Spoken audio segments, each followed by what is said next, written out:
Welcome into another episode of Tailgate Talk SEC. I am Will Thomas, and today we're going to talk about what is going on up in Washington, D.C. this morning. Now, there was a hearing on the Protect College Sports Act that Ted Cruz and Maria Cantwell pushed forward last week, and you got testimony from a bunch of different people, but the one that's making the most headlines is what Nick Saban said. The former Bama coach, the greatest coach of all time, he was up there this morning, and he said a lot of things during his testimony. None of them I thought were overly problematic, but a lot of people had problems with it, mostly because it was Nick Saban. So let's just go straight into what he said, the key points, and just kind of what they mean, and if they make sense given this argument. So first off, we started off by saying this. If you had the biggest, baddest Ferrari, and it was going 100 miles an hour towards the Grand Canyon, we need to tap the brakes. I think that's what we all need to do here. So obviously what he's saying there is, right now, college football, A, it is still great, and B, you have all of this money, it's working, it looks cool, it's flashy, everyone's happy, but we can all kind of agree that it's not sustainable. And to his point about driving the Ferrari off the Grand Canyon, that's kind of where we're going, right? The financial investment into all these football teams is simply not sustainable. And not even for the entire sport, but just at like a school like, say, LSU or Texas, where they're spending all this money, that money's being taken away from Olympic sports and from women's sports. So it's literally running the rest of the university, those athletic programs, dry. So it's not even saying, most Big 12 schools, most ACC schools, and granted, like half of the SEC and Big 10 schools, they can't compete financially. That's not even the biggest issue. The biggest issue is ruining, the lives, the careers of almost every other student athlete at your school who's not football, and in a good bit of cases, basketball. And building onto that, he said it's become an arms race. Who spends the most has got the best chance to win. But I think it's a race to the bottom because if you don't spend to win, you lose your fan base and you don't have any revenue. And he's right about that.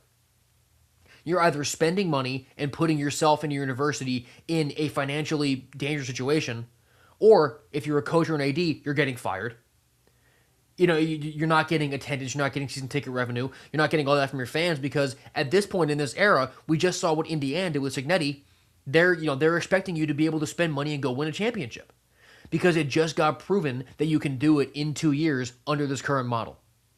So you either spend all these tens of millions of dollars and you put the rest of your university in a precarious situation, or you get fired and you don't make any money anyways because your fans don't want to show up. That quote right there, what he says, it encapsulates perfectly the biggest problem right now with this. It's because it's a lose-lose. Like he said, we're driving towards the Grand Canyon. And this next part here, in conjunction with those last two quotes, is kind of what got people upset. So let's go through it here. But he was discussing the collectives and just basically like what that works with. But in his first year, when NIL was the thing at Alabama, he had $2.7 million in his first year. Then he had $7 million. Then he had $10 million. Then he retired, and it was $17 million, then $24 million, and now you have other schools who are spending $40 million. And he's obviously putting this in a bad sense. And given all that I've talked about already in this video and the other context behind it, I'm inclined to agree. But what's so funny about this is that Curt Cignetti said the same thing last week, talking about how rosters up this high, with this much money, these high of numbers is dangerous. It's a problem. It's not sustainable. And everybody was like, yeah, no, he's right. He's right. I'm glad someone's finally saying this. I'm glad that somebody is putting out into the universe that this is not a sustainable model. And then Nick Saban says it, and everybody's calling him a hypocrite because they think he was spending money under the table. And how, he never took a pay cut, but now that it's not him, now that Alabama isn't as dominant as they used to be, now he wants reform. All that is just trauma dumping from Nick Saban running the sport for a decade. That's not, those complaints aren't based in any degree of logic or in truth. It's people who don't like Nick Saban. It's people who don't like the SEC. Who are looking at how the SEC hasn't won a title in 3 years and how Alabama isn't as strong as they used to be, and they're happy about it. So then when this is coming in, because now that people want control and for the playing field to be at least even somewhat financially, now it's a problem because they don't want Alabama to be successful and they don't want the SEC to be successful. What's amazing is that is the exact complaints they had about the SEC when they were allegedly spending all this money under the table. It's the exact same thing, but now that it's working out in favor of a Big Ten fan or a Texas Tech fan or a Miami fan, now all of a sudden it's a problem. No one can get what they want straight, and that's sort of reflected in where we're at with the sport right now. Everybody who is making decisions is acting in their own self-interest, And then when you get the discourse among fans who don't really have any say, it's the exact same thing. The goalposts are moved based on their own self-interest. So everybody who's complaining about what Nick Saban said is literally a microcosm of why this whole problem exists in the first place. It's a little funny to watch. And obviously none of the fan discourse has any impact on what we actually get to. But it's just kind of funny to see all that and the hypocrisy of Signetti was right, but Saban is wrong. They're saying the same things. No, don't ask for balance now, even though we've been asking for balance for years. It's a wild time. It's a wild, wild time in college football. But let's go to some other things that he said. First off, another thing that Saban pushed for was regionality. And this was his quote about that. I think it is the best interest of student athletes to have regional conferences. I don't think it's fair for someone at USC to have to go to Rutgers with their field hockey or a football game. That's crazy. And first off, this is the one that I would think everybody can agree with. The fact that we have schools in the ACC who can drive 10 minutes to the Pacific Ocean is stupid. It's stupid. The regionality of conferences is what made rivalries so great. It's what made high school recruiting so intense and so valuable. Like in the state of Texas, everybody's going for those guys. In the Carolinas, you got Georgia, Clemson, even like Florida, Alabama. They're all going for those guys. That regionality is what made rivalries so great. It's what made tradition so great. And we're starting to lose that now because conferences are blowing up, not only in volume of teams, but in geography of teams. Oregon, USC are in the Big Ten. SEC has got Texas and Missouri up there. ACC has literally cross-coast teams. The Big 12 is actually a little bit better, but they're still having the same problem. So that regionality, not only is it not great for just the fan experience in terms of an FSU fan is not going to travel out to go watch them play Stanford, and you lose the rivalries, you lose some of the the regional tension you get in college sports. But it's also horrible for the college kids, who at least when you're not playing football, like you've got class during the week and you've got to fly out to California. If you're like Saban said, from Rutgers, you got to go from New Jersey to California and back, all while holding up your academic responsibilities. It's exhausting. It's another example of things that are not sustainable. And speaking of unsustainable things, he talked about how the NCAA, at this point, they can't enforce their own rules.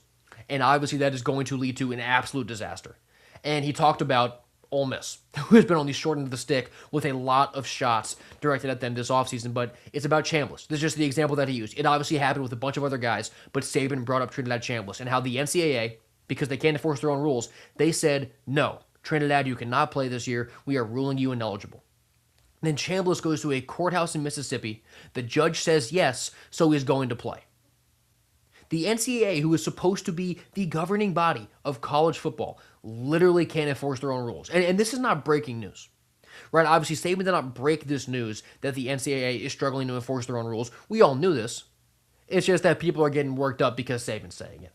But, of all the things that Saban said about how the money being spent on rosters is not sustainable, about how the regionality needs to come back, and how we need a governing body to actually be able to enforce rules that aren't just case by case in local courtrooms. It's all true. You'll see a lot of people who are going to be anti-Nick Saban on this, but if you actually sat them down and anybody who wasn't Saban said those points, they'd agree with them. They all agree with it. So nothing that really happened at this hearing this morning was actually problematic. It was just who was saying it got people stirred up. So don't get that twisted. What happened at the Senate hearing today, it was very standard. It was a lot of basic facts that 99% of fans agree with. You're just getting people who also do agree with those facts getting mad at who said it. But just in terms of this bill overall, right, it's still a good bit away from getting, approved, if it does get approved, in terms of like day-to-day sense. But in terms of, legislation, I think could happen in the next 2 or 3 months, which is generally quick for what a bill is. And, I've already made a different video how I am pro the bill, but obviously the SEC and the Big Ten are kind of against it right now. But it's negotiations. You'll see a negotiation happen, and I do, in the end, believe that it will be passed. But every comment that Saban made about it this morning, I thought was accurate. I thought it was true. You're just getting pushback because it is Nick Saban. And that's what happens when you're the greatest coach of all time. But that's pretty much all that came out of the Senate hearing this morning. We were never really going to get a massive development. We were never going to get answers. We were never going to get much clarity. It was really just continuing to talk about the problems, get them on the table, and really just work towards getting a governing body in college football. So there's a long way to go with that. I'll be keeping track of all of it on all of my pages because it's really the biggest story in college sports. It affects every single student athlete across every sport, across every school. So I'll be on it every single day. And if you want, in addition to this legal coverage, also just football coverage and all the field stuff, I'm doing that every single day until we kick off the season in August. So subscribe to me here and follow me on Twitter. I've been Will Thomas, and I will see you next time.